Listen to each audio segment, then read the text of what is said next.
সম্মানিত ভিউয়ার, আসসালামু আলাইকুম। ভিডিওতে যে এড়ে গরুটি দেখছেন, গরুটি এখন এফএমডি রোগে আক্রান্ত।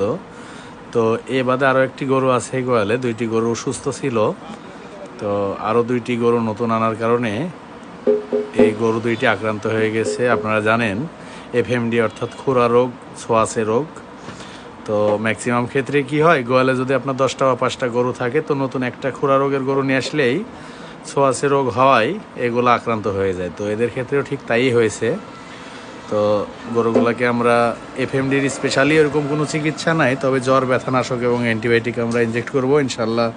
পরবর্তী সময় অবশ্যই গরুটি আমরা সুস্থ দেখবো, আল্লাহ যদি ঠিক রাখে। ধন্যবাদ সকলকে আমাদের প্রত্যেকটি ভিডিও দেখে লাইক, কমেন্ট, শেয়ার দিয়ে আমাদের পাশে থাকার জন্য। আপনাদেরকে অসংখ্য ধন্যবাদ। আপনাদের সুস্বাস্থ্য কামনা করে শেষ করছি আমার ছোট্ট শটটি। আল্লাহ হাফিজ, ভালো থাকবেন সকলে। গরু ছাগল সংক্রান্ত যে কোনো বিষয়ের জন্য ফোন দেবেন, ফেসবুক ব্যবহারে আমাদের নাম্বারটি দেওয়া থাকে। ধন্যবাদ।